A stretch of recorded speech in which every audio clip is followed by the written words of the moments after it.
mag-gain ng weight.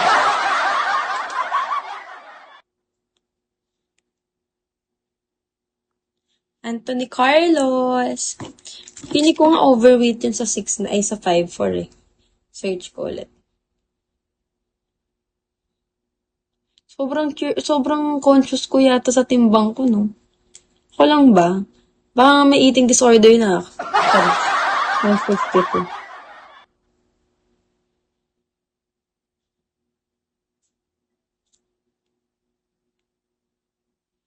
Oo, overweight na pala ko na.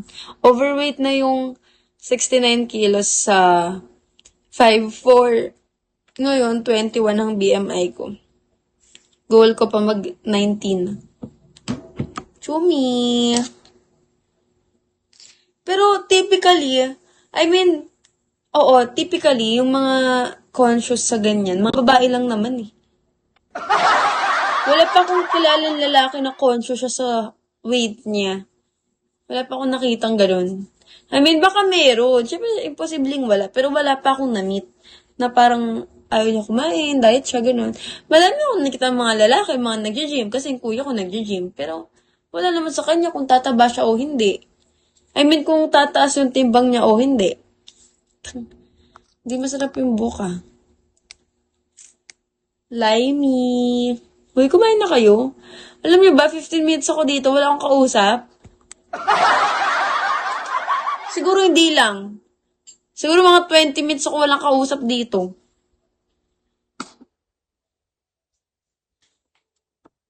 Ilang minutes na ba ako ngayon? 30. 30 minutes na pala ako ngayon. Yan, sure ko lang. Hindi ko for today. Kasi, wala pang pasok. Bukas, may pasok kami, 7 a.m. Actually, hindi 7 a.m., 7:30. Tapos, may pasok kami, pero wala kaming gagawin. Whole day meeting lang kami, 7:30 hanggang 4 p.m. Diyos ko, makakatulog lang ako doon. Goro. Magmi-meeting lahat ng under sa computer study. Ano kasi ibig sabihin ng COEX? College of COEX. COEX, College of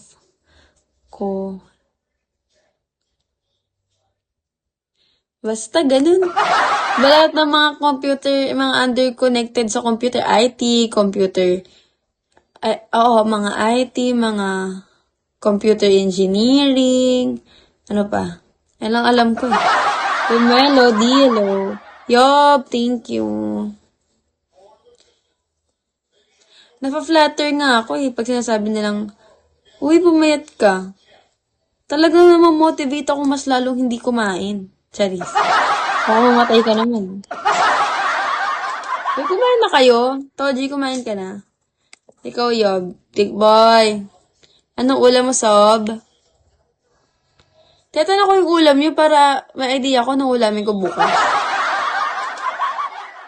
Scotch. Wag mo kong emain dyan, limuelo bunburo. Anong ulam mo, Toji? Kaya pala di mo ko pinapansin. Yung nilalaro mo.